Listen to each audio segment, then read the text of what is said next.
Movie artist association పాలకవర్గం ఎన్నికల polling కొనసాగుతుంది. ఫిలిం ఛాంబర్లో ఉదయం 8 గంటలకు పోలింగ్ ప్రారంభమైంది. మధ్యాహ్నం 2 గంటల వరకు ఓటింగ్ కొనసాగనుంది. సీనియర్ నటుడు, ప్రస్తుత మా అధ్యక్షుడు శివాజీ రాజా మరోసారి అధ్యక్ష పదవికి పోటీ చేస్తున్నారు.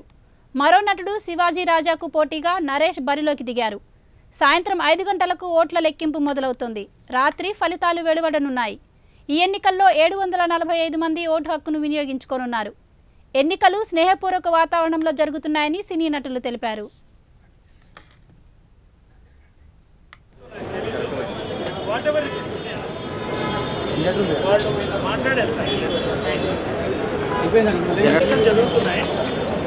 ఆదివారం కనుక ఎలక్ట్రిసిటీ బోర్డు ఎవరు లేరట కాబట్టి కరెంట్ వచ్చే వరకు లిఫ్ట్ పనిచేయదు.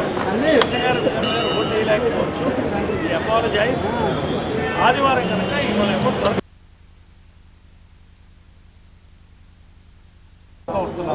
ఇప్పుడే చిరంజీవి గారు నాగార్జున ఓటేసారు. పెద్దలు వచ్చి హ్యాండిక్యాప్ పీపుల్ వచ్చినప్పుడు ఎలక్ట్రిసిటీ బోర్డులో ఎవరు అవైలబిలిటీ లేదనేది చాలా మనసు కష్టం వేసింది. Regret this, very sorry.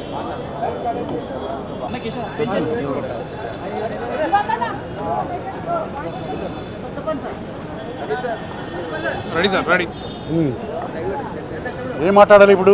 ఈ ఎలక్షన్ గురించి అంటే ఎట్లా జరుగుతుంది? మీరు ఏ ప్యానల్ కోటేశారు? ఎట్లా ఎవరు గెలవబోతున్నారు? ఏ ప్యానల్కి వేసారని చెప్పకూడదు. ఏ ప్యానల్కి వేసారంటే రెండో ప్యానల్ నాకు శత్రువులు అవుతారు. ఎవరు గెలిచినా ఎవరు ఓడిపోయినా గెలిచిన వాళ్ళు ఎట్టి పరిస్థితుల్లో మా అసోసియేషన్కి మంచి పనులు చేస్తారు, అభివృద్ధి కార్యక్రమాలు చేపడతారు. ఏదో శివాజీ కావచ్చు, నరేష్ కావచ్చు, ఆ ప్యానల్ కావచ్చు, ఈ ప్యానల్ కావచ్చు, ఏ ప్యానల్ వచ్చినా కూడాను అద్భుతంగా చేయడానికి అభివృద్ధి కార్యక్రమాలు మా అసోసియేషన్ తరఫున చేయడానికి సిద్ధంగా ఉన్నారు. అందువల్ల అభ్యంతరం ఏమీ లేదు. పోయిన సంవత్సరం కంటే ఈ సంవత్సరం ఎలక్షన్ చాలా ఉధృతంగా ఉంది. ఎక్కువ మంది ఓటర్స్ పాల్గొన్నారు. అది ఉత్సాహంగా టు ఎంకరేజ్ ది గెలిచిన ప్యానల్కి ఎలాంటి సలహాలు, ఎలాంటి సూచనలు ఇస్తారు? గెలిచిన ప్యానల్కి వాళ్ళకి ఆల్రెడీ వాళ్ళ కార్యక్రమాలు ఉన్నాయి చాలా. ఓల్డ్ ఏజ్ హోము, ఓల్డ్ ఆర్టిస్టులు, ఇబ్బందులు పడేవాళ్ళు, పాత సినిమాల్లో యాక్ట్ చేసిన వాళ్ళు, చివరిలో ఆర్థిక ఇబ్బందులు, ఇళ్ళు లేక వాళ్ళు వాకిళ్ళు లేక ఇబ్బందులు పడే వాళ్ళకి ఎట్టి పరిస్థితుల్లో చేతనంతవరకు సహాయం చేయాలి. అందరికీ నమస్తే అండి. మీ అందరికీ తెలుసు మా అసోసియేషన్ లాస్ట్ ఇయర్ ఎరామస్గా టీమ్ని ఎలక్ట్ చేసుకోవడం జరిగింది. నేను అనుకున్నాను ఈసారి కూడా అలాగే ఉంటుంది అని. కాకపోతే ఎలక్షన్స్ పెట్టే పరిస్థితికి వచ్చింది. సో కాబట్టి ఈరోజు మళ్ళీ మా ఎలక్షన్స్ చోటు చేసుకోవడం జరిగింది. ఇప్పుడు ఏంటంటే 2 టీములుగా ఉన్నారు. సో ఏ టీం అనేదండి జనరల్గా మేమందరం ఎప్పుడు ఫీల్ అయ్యేది ఏంటంటే ఒక్కొక్క టర్మ్ మనము ఒక్కొక్కళ్ళకి ఇండస్ట్రీలో అందరం ఉన్నాం కాబట్టి ఇవ్వాలనేది ప్రతి ఒక్కరి ఆకాంక్ష. అలాగే ఇప్పటి వరకు జరుగుతూ వచ్చింది. సో ఈరోజు ఎలక్షన్స్ నిజంగా చాలా పోటాపోటీగా ఉన్నాయి. సో ఏది రిజల్ట్స్ వచ్చినా కూడా అందరం కలిసి పని చేయాలనేదే ముఖ్య ఉద్దేశం. దానికి డెఫినెట్గా మీ అందరి అండ కూడా ఉంటుందని మేము ఆశిస్తున్నామండి.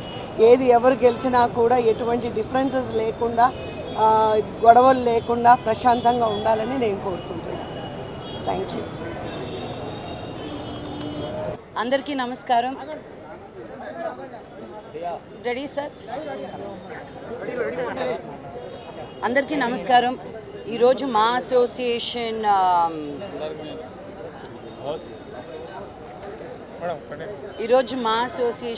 ఎలక్షన్స్ జరుగుతుంది. ఇట్స్ సో హెల్తీ అనిపిస్తుంది నాకు ఈ కాంపిటీషన్ చూస్తుంటే. అందరూ తెలిసిన వాళ్ళే, బట్ ఆ తెలిసిన వాళ్ళు ఎవరు బాగా పనిచేస్తారు మన అసోసియేషన్ కోసము అని అనుకొని చాయిసెస్ చాలా టఫ్గా ఉన్నా అద్భుతంగా సెలెక్ట్ చేసుకున్నారు both teams. And I hope the best team wins, really. Thank you. Really? చెప్తారా అలాగా? ఏ ప్యానల్ అందరూ చెప్పారా ఏ ప్యానల్ అని? నన్నే ఇరికిస్తారు మీరు. దేవుడు